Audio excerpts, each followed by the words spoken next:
আসসালামু আলাইকুম everyone, welcome back আইন্স মম লাইফস্টাইল চ্যানেল। কেমন আছেন সবাই? আমরা আলহামদুলিল্লাহ খুব ভালো আছি। অনেক দিন পর চা বানাতে বানাতে ভিডিওটি শুরু করেছি। এখন আমি আমার নিজের জন্য একটু রং চা বানিয়ে নিচ্ছি। চাটা বানানো শেষ, তো এখন আমি চাটা ঢেলে নিচ্ছি একটা কাপে।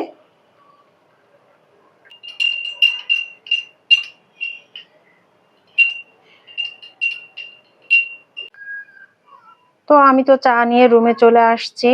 আর এটা হচ্ছে গতকাল আমাদের এক ছোট ভাই আমাদের বাসায় এসেছিল। তো ও বেশ কিছু খাবার কিনে নিয়ে এসেছে। তো তার মধ্যে এই যে একটা এটার নাম ওরা যখন কি বললো আমি আসলে ভুলে গেছি, কিন্তু জিনিসটা কিন্তু খেতে অনেক বেশি মজা।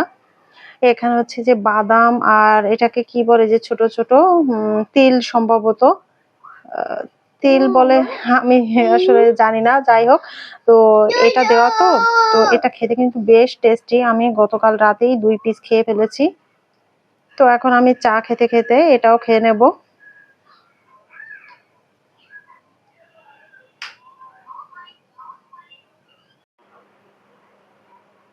গতকাল রাতে ছোট ভাই মিরাজ আমাদের জন্য কি কি এনেছে চলুন আপনাদেরকে দেখায়।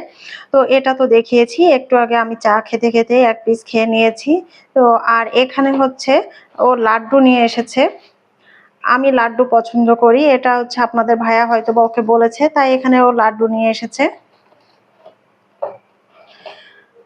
আর এখানে হচ্ছে চিপস এনেছে। আমরা হচ্ছে আয়ন বাবাকে এই কুরকুরের চিপসটা খাওয়াই।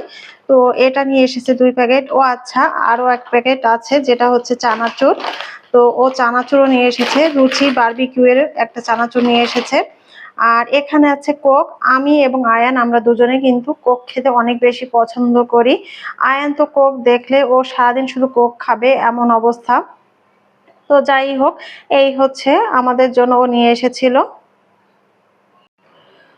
তো এখন হচ্ছে আমি রান্না বান্না শুরু করব। তো রান্না করার আগে যা যা লাগবে সবকিছু রেডি করে নিচ্ছি। এখানে এই যে আমি চিংড়ি মাছ নিয়েছি, ছোট চিংড়ি। আর এই ছোট চিংড়িটা কেন নিয়েছি, কি রান্না করব সেটা আমি একটু পরেই দেখাচ্ছি।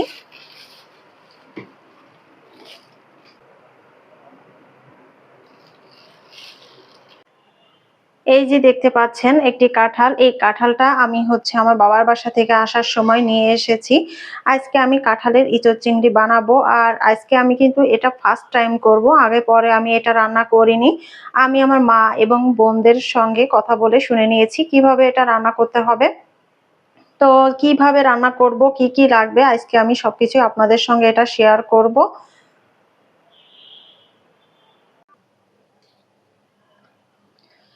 এখন আমি এই যে কাঁঠালটা কেটে নেব। ইঁচড়ের জন্য যেভাবে কেটে নিতে হয় সেইভাবে কেটে নেব।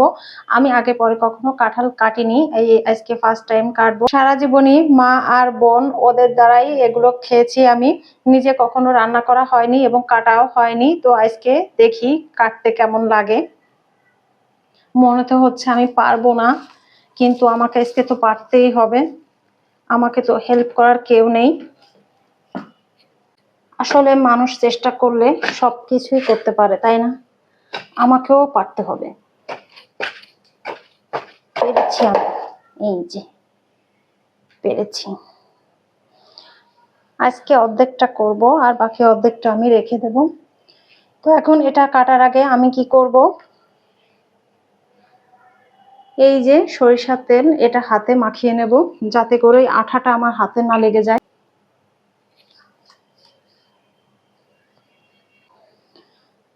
এই যে এরকম করে আমি কেটে নিচ্ছি।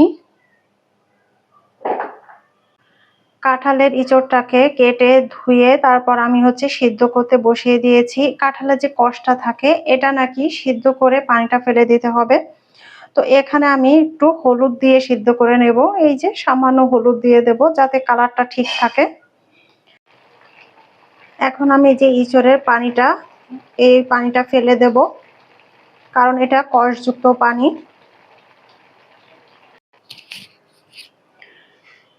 ইঁচড় চিংড়িটা রান্না করার জন্য যা যা লাগবে এখানে সবকিছু রেডি করে নিয়েছি। পেঁয়াজ কুচিয়ে নিয়েছি, আর এই বাটিটাতে আমি সব ধরনের মশলা, মানে এটা রান্না করতে হবে আমরা মাংস যেভাবে রান্না করি ঠিক ওইভাবে রান্না করতে হবে। তো মাংস রান্না করার ক্ষেত্রে যে যে মশলা ব্যবহার করি সবকিছু এখানে দিয়ে আমি এটা পেস্ট মতো করে নিয়েছি। আর এখানে দেখতে পাচ্ছেন যে ছোট চিংড়ি, আমি হচ্ছে ইঁচড়ের সঙ্গে চিংড়ি মাছটা দেবো, তাহলে নাকি মজা আরো বেশি হবে। তো যাই হোক, এখন রান্নাটা শুরু করব। চিংড়ি মাছটা তেলে দিয়ে দিয়েছি আর এখন আমি ফ্রাই করে তারপর তুলে নেব তেল থেকে। চিংড়ি মাছটা ভেজে তুলে নিয়েছি, এখন আমি পেঁয়াজ কুচি দিয়ে দিচ্ছি তেলে। কাঁঠালের ইঁচড় চিংড়িটা আমার অনেক বেশি পছন্দ, মানে মাংসর থেকেও আমি এটা বেশি পছন্দ করি। তো ফার্স্ট টাইম আজকে রান্না করতেছি আর আপনাদের সঙ্গেও শেয়ার করতেছি। আশা করছি ভালো লাগবে, আর ভালো লাগলে অবশ্যই আমার চ্যানেলটি সাবস্ক্রাইব করে দেবেন আর লাইক করে আমার পাশে থাকবেন। এখন এই যে বাকি মশলাগুলা দিয়ে দেব।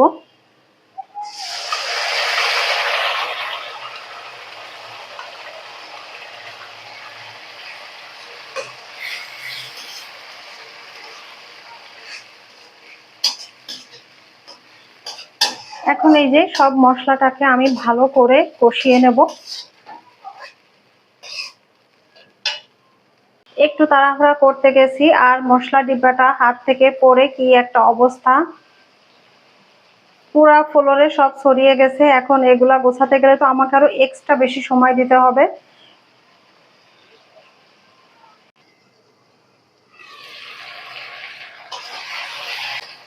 মশলাটা সুন্দর করে কষিয়ে নিয়েছি, তেলটা উপরে উঠে চলে এসেছে। তো এখন আমি এটার ভিতরে সেই ইঁচড়টা দিয়ে দেব। এই যে ইঁচড়টা সিদ্ধ করে রেখেছিলাম, এটা দিয়ে দিলাম। এখন এই মশলার সঙ্গে ইঁচড়টাকে আবার একটু সিদ্ধ করে নেব।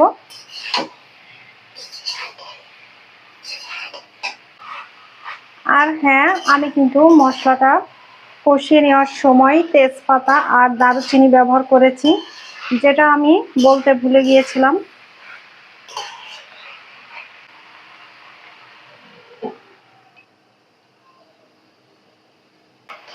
এখন আমি একটু পানি অ্যাড করব।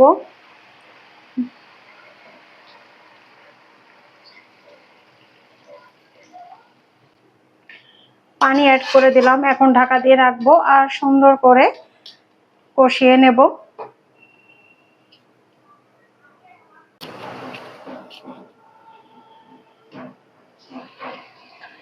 ইঁচড়টা সিদ্ধ হয়ে গেছে, তো এই পর্যায়ে আমি সেই ভাজা চিংড়ি মাছগুলো দিয়ে দেব।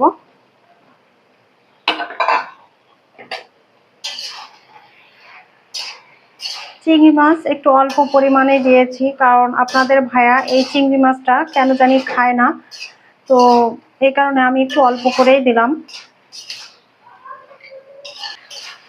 আমার ইঁচড়টা কিন্তু রান্না শেষ, এখন আমি গরম মশলা পাউডার দেব, তারপর নামিয়ে নেব। গরম মশলা পাউডার,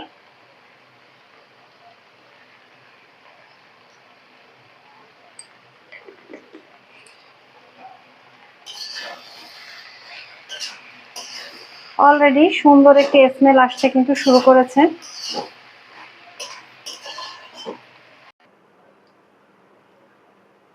তো এই তো আমার কাঁঠালের ইঁচড় চিংড়িটা কিন্তু রান্না কমপ্লিট, আর দেখতে কেমন হয়েছে অবশ্যই জানাবেন।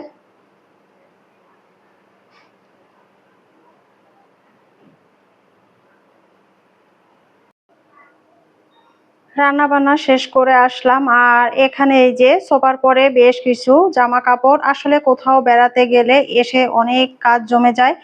তো আমি গত 2 দিনেও কিন্তু আমার জামা কাপড় পরিষ্কার করে শেষ করতে পারছি না। তো যেগুলো পরিষ্কার করেছি সেগুলো শুকিয়ে গেছে, এগুলো এখানে এনে রেখে দিয়েছি।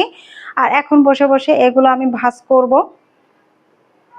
আর আপনাদের ভাইয়ার জামা কাপড় তো পরেই আছে, সেগুলো আমি আগামীকাল পরিষ্কার করে দেব। যাক, এগুলা কিন্তু ভাঁজ করতে আমার অনেকটাই সময় লেগে যাবে। আর ভিডিওটি এই পর্যন্তই রাখবো। সবাই ভালো থাকবেন, সুস্থ থাকবেন, আমাদের জন্য দোয়া করবেন। আল্লাহ হাফেজ, আসসালামু আলাইকুম।